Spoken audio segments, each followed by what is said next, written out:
ke Anda ya. Nah, ini adalah tentang bahasan awal tentang cakupan fisika statistik. Kita awali dengan kata systems. Systems dalam bahasa Inggris tentu ini plural ya, kalau singlenya adalah sistem tanpa S. Nah, sistem adalah bagian dari semesta. Tentu dibatasi oleh permukaan tertutup terhadap lingkungannya. Sistem ini menjadi pusat perhatian kita. Jadi kalau dalam sebuah soal ada yang ditanyakan, tentu yang ditanyakan itu adalah bagian dari sistem. Nah, di luar sistem disebut lingkungan. Tentu lingkungan akan banyak sekali. Ya, banyak sekali yang termasuk dalam lingkungan. Tetapi yang kita bahas tentu lingkungan itu adalah yang penting-penting saja. Maksudnya adalah yang mempengaruhi kelakuan sistem secara langsung. Jadi ada sistem, bagian dari semesta yang menjadi pusat perhatian kita. Di luar sistem adalah lingkungan. Nah, lingkungan itu banyak sekali, kita lihat yang penting-pentingnya saja, yaitu yang mempengaruhi kelakuan sistem secara langsung. Nah, di sini ada dinding batas antara sistem dan lingkungan yang saya kasih warna merah. Nah, dindingnya sendiri bisa nyata ataupun hayal.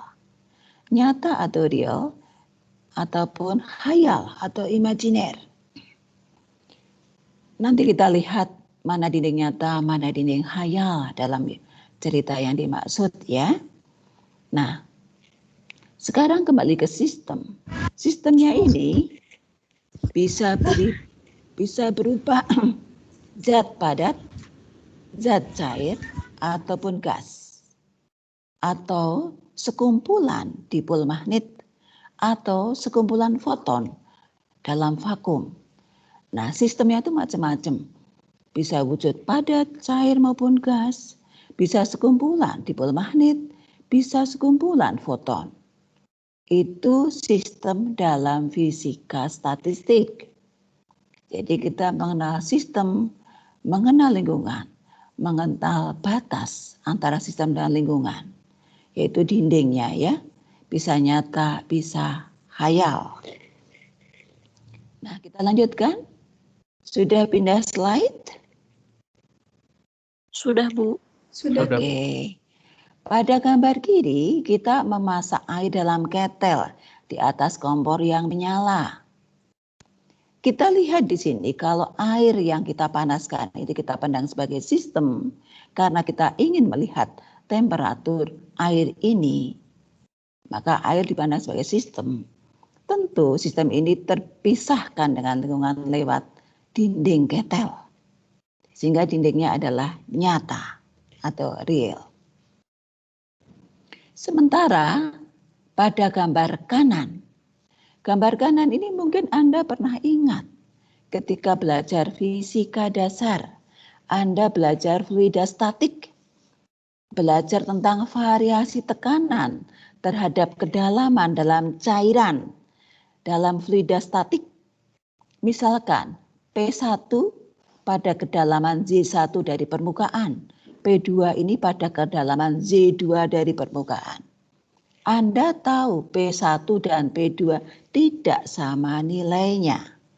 Besar yang manakah? Nilai tekanan di titik P1 dan di titik P2? P2. Bagus, besar tekanan di titik P2. Ini tekanan berubah terhadap kedalaman dalam suatu cairan.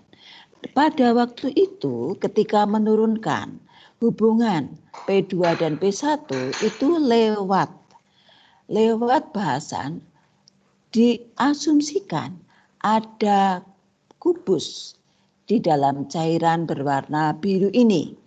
Di sini diberi warna biru lebih tua ya. Diasumsikan ada kubus di sana. Tentu dinding kubus itu dinding khayal. Karena sebenarnya nggak ada. Sebenarnya yang ada adalah semuanya ini cairan dengan rapat massa yang sama. Tapi waktu itu dalam menjelaskannya itu dianggap seperti ada sebuah kubus di sana. Kubus dengan 6 permukaan, luas setiap permukaannya sama. Ya, seperti itu. Sehingga ada tekanan di permukaan atas, tekanan di permukaan bawah. Ada P1, ada P2, dan kita ingin tahu relasi antara P1 dan P2. Anda tahu dinding kubus itu adalah dinding khayal, ya. Jadi di sini dindingnya adalah dinding khayal. Sementara pada gambar kiri dindingnya adalah dinding nyata. Jadi lazim kalau kita ingin mencari tekanan berubah dengan ketinggian atau kedalaman, kita menggunakan dinding khayal. Ya. Nah, itu adalah dinding. Nah, dalam termodinamika Anda mengenal sifat dinding. Dinding yang membatasi antara sistem dan lingkungan. Misalkan dindingnya bersifat adiabatik atau diatermik, begitu ya. Kalau diatermik itu dari bahan logam tipis sedemikian sehingga antara sistem dan lingkungan itu ada mudah mengalami kesetimbangan termal. Sementara kalau dindingnya adiabatik, maka sistem sukar mengalami kesetimbangan termal dengan lingkungan. Itu dalam termodinamika. Dalam fisika kita hanya bicara dinding nyata atau khayal. Nah, berikutnya kita akan melihat istilah sistem terisolasi. Ada sistem terisolasi, isolated system. Ada sistem tertutup, closed system. Ada sistem terbuka, open system. Apa bedanya? Nah, kita lihat di sini. Untuk sistem terisolasi. Nah, ini saya gambarkan di sini ada sebuah sistem yang dibatasi dengan lingkungannya lewat dinding. Dindingnya digambarkan dengan ukurannya tebal, ya. Nah, ini cirinya adalah untuk sistem terisolasi tidak ada pertukaran kalor antara sistem dan lingkungan. dg-nya sama dengan 0.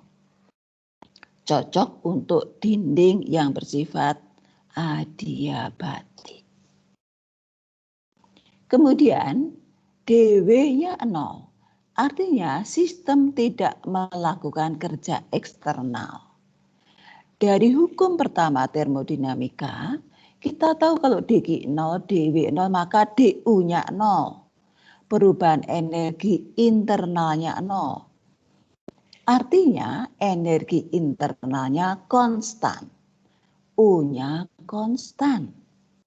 Karena dw0, sistem tidak melakukan kerja eksternal, maka tidak ada perubahan volume sistem.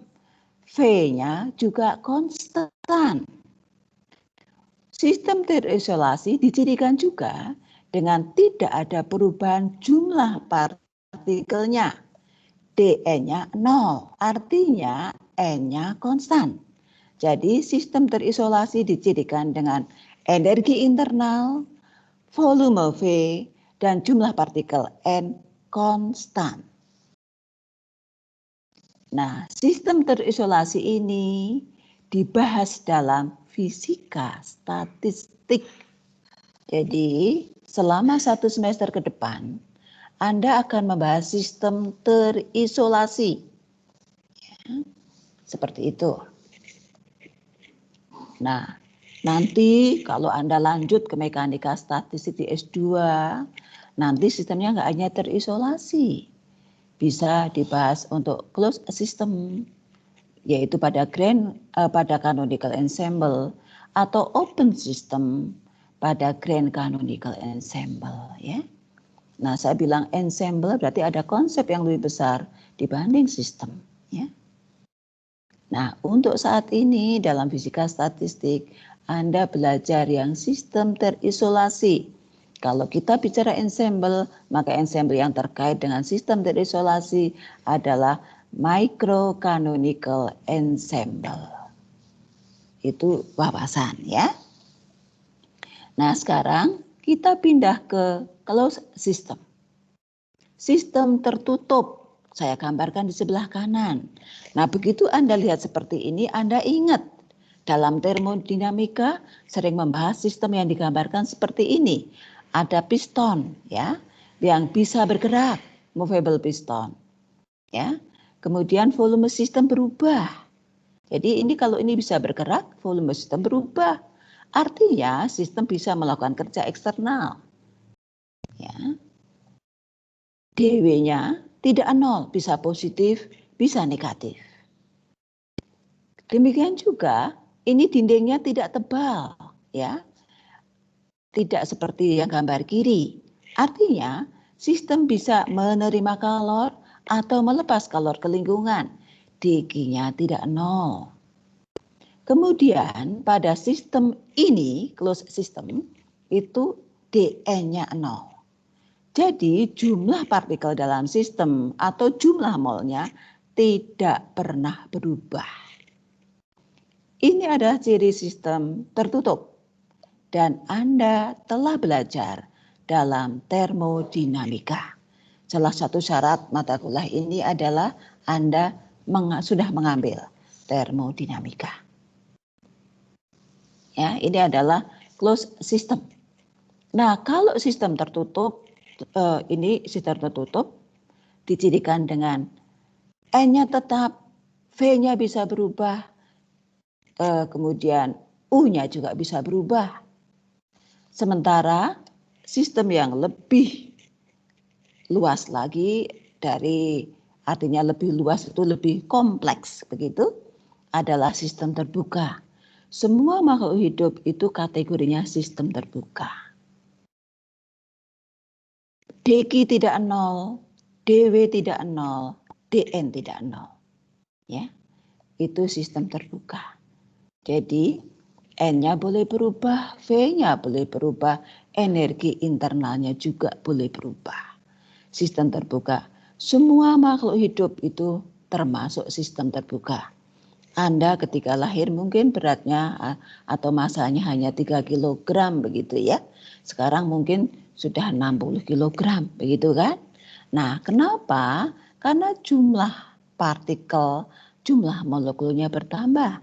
Kita tahu di makhluk hidup jumlah alveolusnya bertambah. Sejak lahir sampai sekarang bertambah ya. Jumlah molekulnya bertambah ya. Jumlah sel-selnya bertambah. Massa Anda berubah. Energi Anda berubah ya. Kalor yang dimiliki atau yang bisa keluar masuk juga berubah setiap saat ya. Dengan demikian, semua makhluk hidup itu termasuk kategori open system. Yang Anda bahas dalam termodinamika itu closed system. Yang akan dibahas dalam fisika statistik adalah isolated system. Nah, dari sini Anda bisa membedakan antara ketiga jenis sistem tadi. Apakah sampai di sini ada pertanyaan? Belum, Bu. Jelas? Jelas. Oke, kita lanjutkan ya. Nah, sekarang kita ingin membedakan apa termodinamika dan apa fisika statistik dalam bahasan atau konsepnya. Nah, di sini baik termodinamika dan fisika statistik itu masuk dalam fisika termal. Artinya di sini temperatur itu termasuk besaran yang menjadi bahasan. Kalau mekanika sering hanya membahas temperatur jarang dibahas ya atau tidak ada. Mereka waktu itu menjadi bahasan variabel utama ya. Karena dinamika kan ada gerak, jadi ada perubahan posisi terhadap waktu, bicara velocity, bicara acceleration, bicara position, displacement, itu ada dalam dinamika. Nah, sekarang atau juga bahas energi ya. Nah, sekarang kita ada mekanika. Sekarang dua-duanya termodinamika dan fisika ini dalam fisika termal. Ada besaran temperatur. Nah, sekarang apa perbedaannya? Nah, salah satunya adalah kita ingat termodinamika. Termodinamika itu memandang sistem secara makroskopik. Maka besaran dalam termodinamika itu besaran-besaran yang dapat diukur dengan alat ukur. Ya, kalau suhu ya dengan termometer, tekanan dengan barometer, manometer gitu ya. Kemudian misalkan volume bisa panjang kali lebar kali tinggi. Dan besaran makroskopik itu dapat diterima oleh indera kita. Suhu kita bisa sentuh, panas dinginnya terasa ya. Gitu. Jadi kita bisa membedakan suhunya ini lebih rendah dibanding suhu benda ini. Itu lewat sentuhan kita bisa merasakan ya panas dinginnya. Kalau lebih dingin dari suhu tubuh kita, tentu kita akan memberikan kalor kepada sistem itu. Kita merasa benda itu terasa dingin ya. Kalau kita menerima kalor dari benda yang suhunya lebih panas dari suhu kita, ya kita merasakan benda itu panas ya. Sehingga kita mengatakan suhunya lebih tinggi dari suhu saya. Nah, sekarang kita lihat di sini besaran makroskopik itu bisa diukur dengan alat ukur, bisa diterima dengan indera kita ya, dengan mata, dengan tangan ya. Gitu. Dengan itu besaran makroskopik. Nah, apa beda termodinamika dan fisika statistik? Termodinamika ini adalah bicara ini is a phenomenological theory of matter ya. Nah, apa yang dimaksud di sini? Fenomenologi ya. Mengaplikasikan teori fisika pada data eksperimen untuk membuat prediksi kuantitatif berdasarkan teori tersebut. Kemudian termodinamika juga ngambil konsepnya itu secara langsung dari eksperimen. Sebagai contoh adalah persamaan keadaan gas ideal. P dikalikan V sama dengan N kecil R dikalikan T. Itu diperoleh dari mana kalau dalam termodinamika? Itu dari percobaan yang dilakukan oleh dua orang ya, yang juga dibahas dalam kimia ya untuk gas ideal. Nah, sekarang apa bedanya dengan fisika statistik? Fisika statistik memandang sistem secara mikroskopik. Besaran mikroskopik itu tidak bisa diterima oleh indera kita, juga tidak bisa diukur dengan alat ukur karena nggak kelihatan, ya, gitu. Nah, jadi murni teoretik ya. Nah, sekarang Fistat ini juga concerned with properties of matter in equilibrium, does not change with time, yang digunakan dalam termodinamika. Jadi, maka termodinamika dan Fistat itu erat hubungannya ya. Jadi bahasan di sana, tetapi kita tidak membahas fungsi waktu. Artinya sudah dalam steady state, sudah dalam keseimbangan yang tidak berubah dengan waktu. Ya, Fistat membahas tidak berubah dengan waktu. Ya, karena dia membahas secara mikroskopik, sistem itu memiliki sejumlah besar partikel. Jadi akan berbicara tentang statistik. Ya, poin kedua adalah ini menurunkan sifat-sifat keseimbangan yang bukan fungsi waktu tadi dari makroskopik molekular system. Jadi sistem banyak molekul ya, tapi tentu sifat makroskopiknya itu diturunkan lewat apa? Lewat hukum-hukum dinamika molekular. Jadi dinamik dari molekul masing-masingnya, hukum-hukumnya tahu sehingga kita tahu energinya.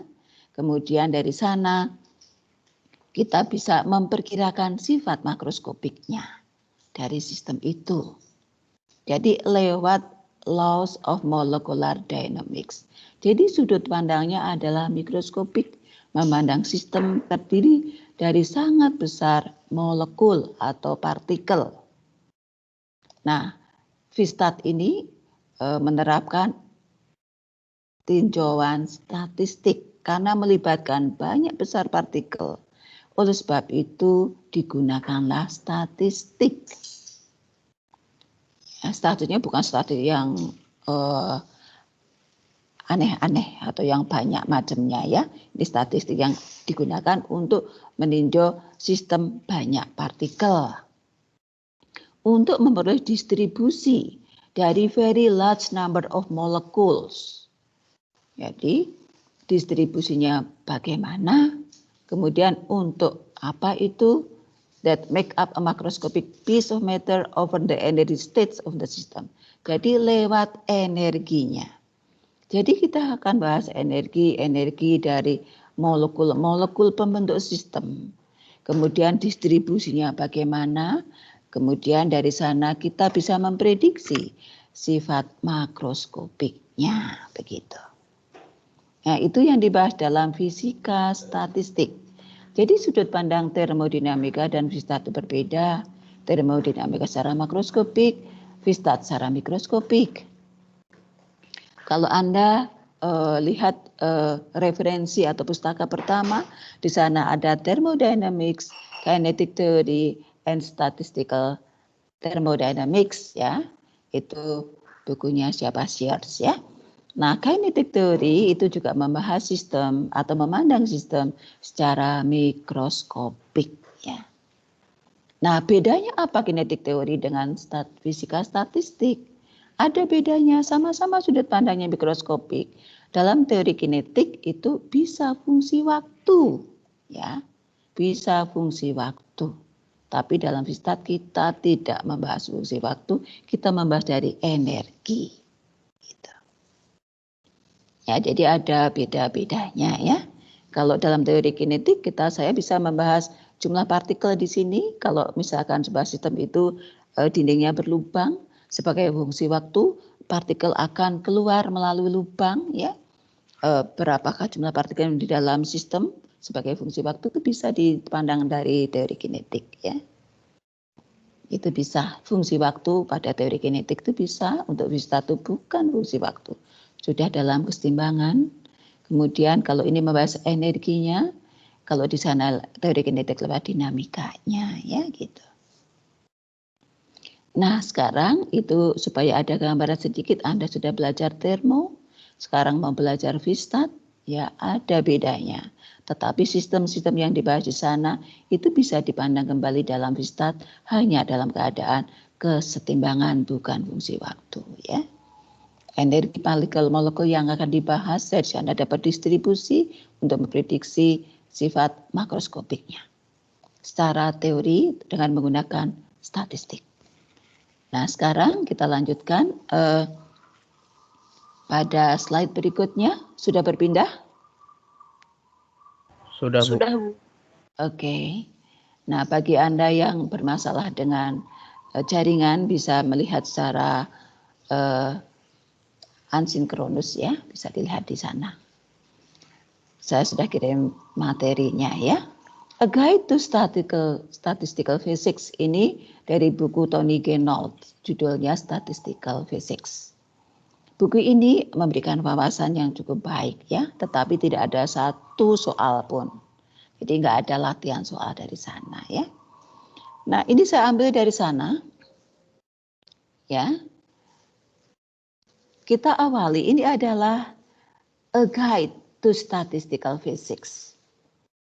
Nah, di sini ada diagram alir ya. Dimulai dari assembly of n identical particles, volume V, temperature T. Jadi ini sistem, assembly itu sekumpulan n partikel identik.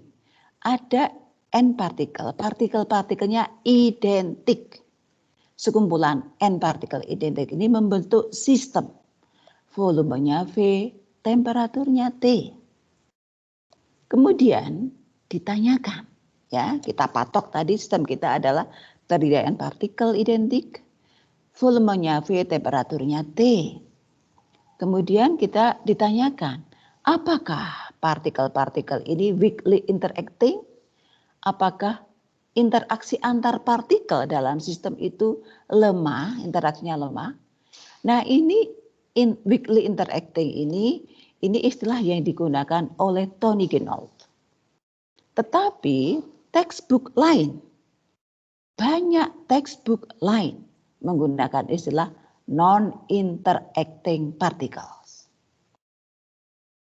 Jadi masing-masing punya apa ya? Punya asumsi ya, asumsi yang secara implisit diberikan. Weakly interacting di sini adalah berinteraksi lemah. Tepatnya adalah very weak. Ya, sangat lemah. Artinya interaksi hanya ada ketika partikel itu bertumbukan.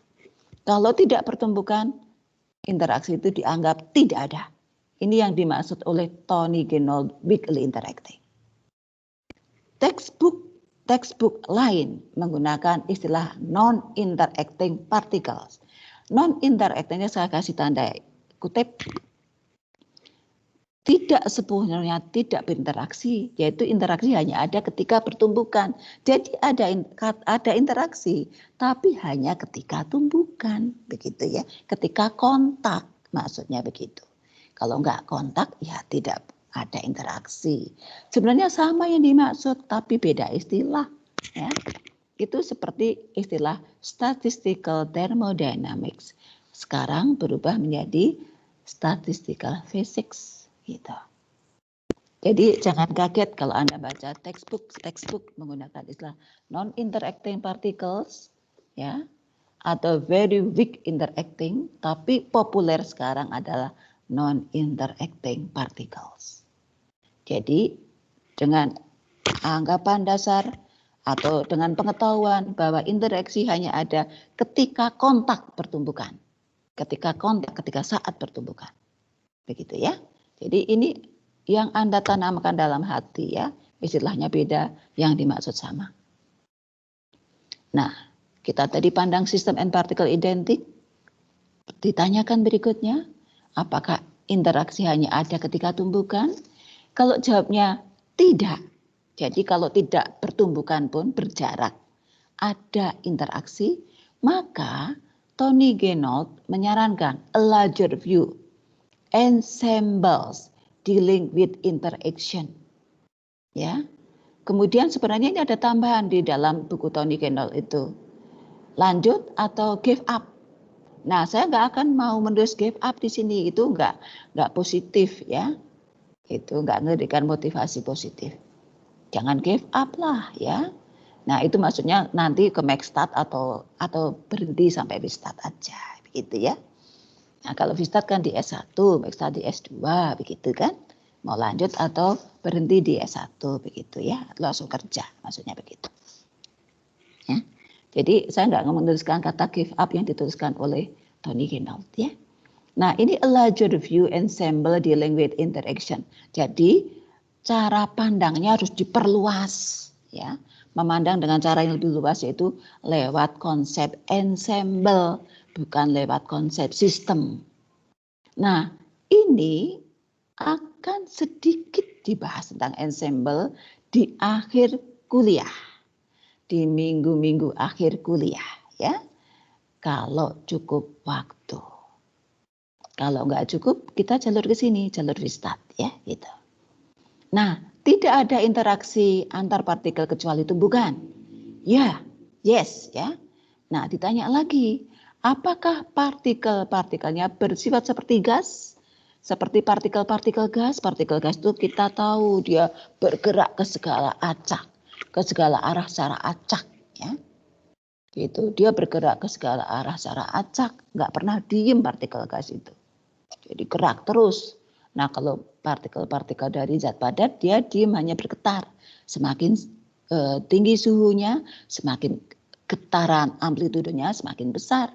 Frekuensinya juga bisa berubah lebih besar begitu ya. Nah, tapi kalau cairan kan bisa moving ya gitu. Ini kalau gaseous itu bergerak mengisi ruangan ke segala arah gitu ya. nggak pernah diem begitu ya. Diemnya kalau numbuk dinding mungkin berhenti sesaat ya, tapi cenderung dia gerak gitu ya secara umum. Nah ini apakah partikelnya seperti gaseous bermolekul-molekul gas gitu? Kalau dia gas, dapnya tidak. Nah itu distinguishable particle. Partikel-partikelnya dapat dibedakan. Dapat dibedakan karena apa? Karena letaknya. Kalau dia tidak kalau berperilaku seperti molekul gas, yaitu tidak bergerak acak ke segala arah, maka dia hanya seperti zat padat misalkan. Nah, itu atom satu dan atom identik lainnya itu terbedakan karena letaknya. Nah, maka kita sebut dengan distinguishable particles. Nah, di sini ada besaran yang lambangnya F, fungsi Helmholtz ya. Nah, kita bahas nanti. Ada dicirikan dengan nilai F-nya seperti itu. Ya, ini baru wawasan a guide to ya. Nah, sekarang kalau dia berperilaku seperti molekul-molekul gas, artinya memang sistem gas yang kita tinjau, maka kita jawab di sini ya. Ada pertanyaan lagi. Apakah besaran ini jauh lebih kecil dari 1? Nah, besaran ini itu nanti kita bahas pada slide berikutnya ya. Kalau jawabnya adalah ya, maka termasuk pada Maxwell-Boltzmann statistik. Statistik Maxwell-Boltzmann. Dicirikan dengan besaran F. Lihat F-nya. Ya, ini sama-sama F. Fungsi Helmholtz ya, nilainya berbeda. Kalau besaran tadi apakah jauh lebih kecil dari 1? Ternyata jawabnya tidak. Maka ada ditanyakan lagi, apakah fungsi gelombang dari partikel itu antisimetrik atau simetrik? Sebenarnya ini sangat kuantum ya, kalau kita dalam fisika, karena fisika tidak mempersyaratkan fisika kuantum atau mekanika kuantum, maka dilihat saja apakah spinnya bulat atau pecahan dari partikel itu. Kalau spinnya pecahan, gunakanlah Fermi-Dirac statistik. Ya. Kalau spinnya adalah bulat, maka gunakanlah Bose-Einstein statistik. Dengan demikian, Anda tahu ini adalah yang akan dibahas FISTA dalam 1 semester ke depan. Ya, jadi untuk yang bersifat, jadi kita hanya membahas yang non-interacting particles. Kalau interacting nanti ke S2, mekanika statistik. Konsepnya adalah konsep ensemble. Nah, kalau non-interacting, maka kita tanyakan apakah sistem itu gas atau tidak. Kalau tidak, masuk ke ini, partikel-partikel klasik terbedakan ya, dengan nilai fungsi F-nya seperti itu. Nah, kalau bersifat gas, maka ditanya lagi, ada 3 peluang, yaitu statistik Maxwell-Boltzmann, statistik Fermi-Dirac, ataukah statistik Bose-Einstein. Jadi sebenarnya kita bahas 4 ya, Bose-Einstein, Fermi-Dirac, Maxwell-Boltzmann, dan klasik terbedakan atau partikel-partikel terbedakan ya. Yang ini cenderung orang beri nama klasik tak terbedakan, itu Maxwell-Boltzmann statistik, itu nama yang digunakan Tony Kinault ya. Seperti itu. Jadi 2 statistik yang ini itu orang sering menyebut sebagai klasik, dan yang ini adalah kuantum. Jadi statistik kuantum itu Fermi-Dirac dan Bose-Einstein, Maxwell-Boltzmann dan partikel terbedakan itu termasuk statistik klasik ya gitu. Nah, itu gambarannya ya. Jadi ada 4 statistik yang Anda akan kenali dan Anda nanti akan tahu bedanya satu terhadap yang lain. Nah, ini adalah gambarannya, overview ya dari fisika statistik. Nah, ya, jadi karena syaratnya bukan fisika kuantum atau bukan mekanika kuantum, maka gunakanlah saja apakah spin dari partikel itu bulat ataukah pecahan. Kalau bulat masuk ke Bose-Einstein statistik, kalau pecahan masuk ke Fermi-Dirac statistik atau statistik Fermi-Dirac, begitu ya. Jadi ingat sekali lagi yang kita bahas adalah sistem terisolasi non-interacting partikel. Dalam satu sistem ada n partikel, partikel-partikelnya adalah identik. Ya, itu yang harus kita ingat. Ya. Nah, slide ini saya terjemahkan secara agak sedikit bebas ya.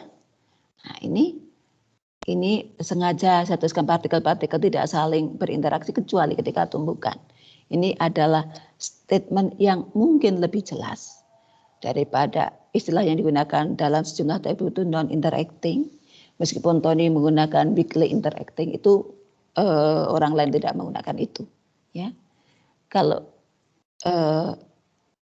hanya ada ketika tumbukan interaksinya, itu orang menyebut sebagai non-interacting. Nah, tadi ada besaran yang untuk membedakan apakah Bose-Einstein, Fermi-Dirac, ataukah Maxwell-Boltzmann, itu besaran ini A, N per V, N jumlah partikel, V volume, H adalah konstanta Planck, M adalah massa sebuah partikel atau sebuah molekul. Di sini kita menggunakan partikel ya, massa sebuah partikel dari sistem yang kita tinjau. K adalah konstanta Boltzmann, T adalah temperatur absolut dari sistem. Nah, A ini apakah jauh lebih kecil dari 1? Nah, saya perkenalkan tambahan besaran lambda. Lambda adalah panjang gelombang. Anda kenalan ini dalam gelombang, itu gelombang dengan getaran dibedakan satu besaran yang tidak dikenali getaran, yaitu adalah lambda, panjang gelombang. Nah, panjang gelombang itu ada lambda de Broglie, ada lambda thermal partikel. Ya, ini panjang gelombang thermal partikel. Dalam Weierstrass atau Weierstrass kita mengenal panjang gelombang thermal partikel. Beda definisinya, ya. Nah, lambda ini per definisi adalah 2 akar dari 2pi H coret. H coret itu H per 2pi dibagi MKT. Ya, ini lambda. Jadi A nanti, A ini dikaitkan dengan lambda thermal itu mudah untuk diingat, begitu ya. Jadi bukan lambda Broglie, tapi lambda thermal. Nah, ini Anda kenali dari mana, bisa cari di buku Gerson Huang ya. Itu diperkenalkan dengan thermal wavelength ya. Nah, sekarang kita lihat lambda tadi ya, dikaitkan dengan besaran ini ya.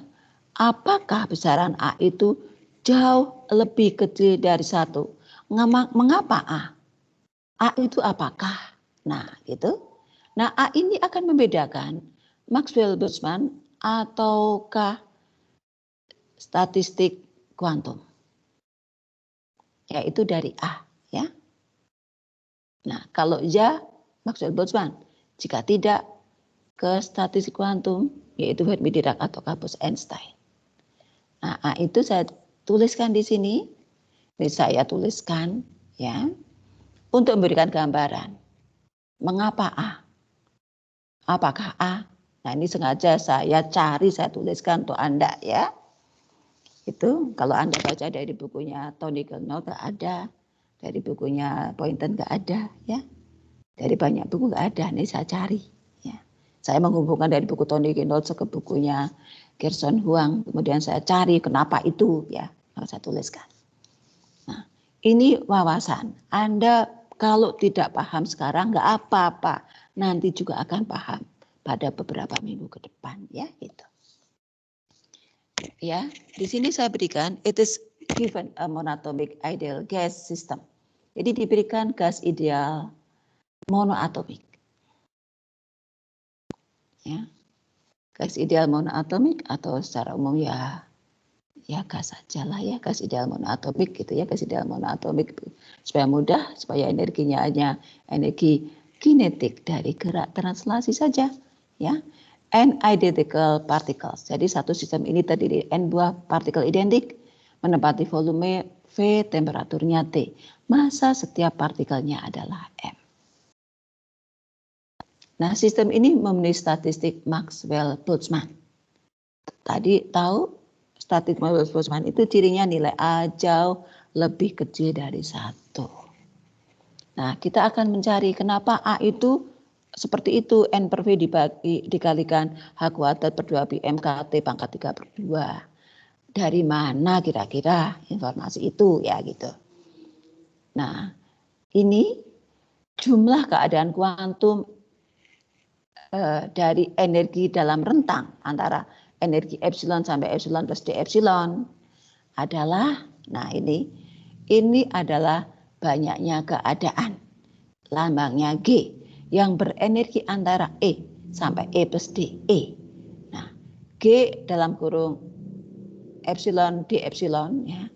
Ngomong epsilon itu kelamaan, ngomong E lebih cepat ya, gitu.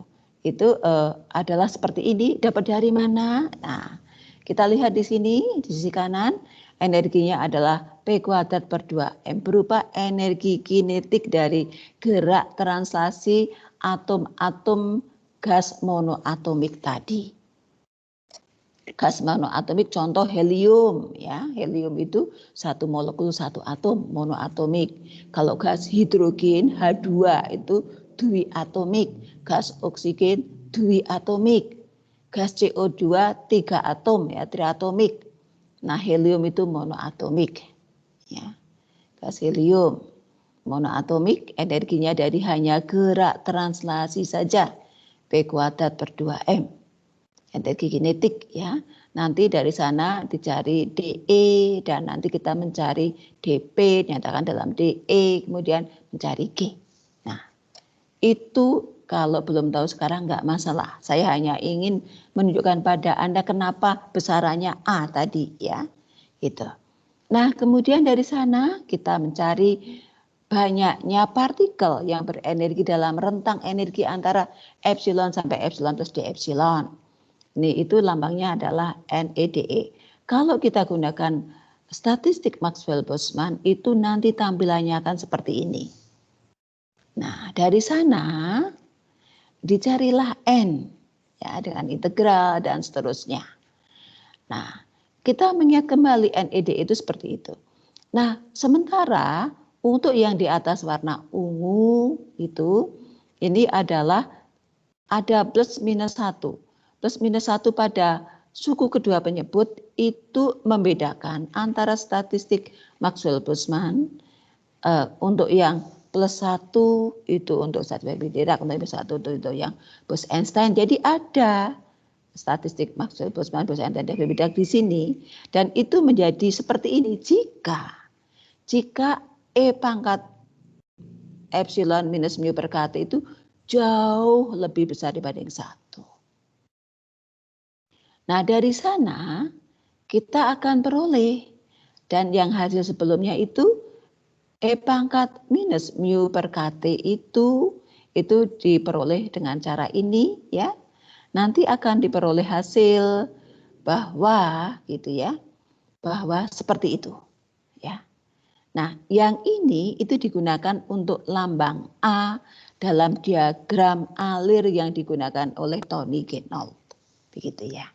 Jadi ini untuk menjelaskan kenapa Tony Guénaud menyatakan besaran A ini harus lebih kecil dari 1 untuk membedakan statistik Maxwell-Boltzmann terhadap statistik kuantum, gitu ya. Nah, itu alasannya ya. Kalau sekarang belum tahu, tidak masalah, beberapa minggu depan Anda juga akan tahu ya, gitu. Ya, jadi itu adalah alasannya dan saya sengaja tuliskan untuk Anda di sini. Nah, saya tadi sudah katakan kalau belum tahu sampai sekarang nggak masalah ya, wawasan dahulu. Jadi Anda dapat gambaran, oh 1 semester ke depan itu saya akan belajar ada 4 statistik ya, partikel-partikel terbedakan, tentu sifatnya bukan gas ya.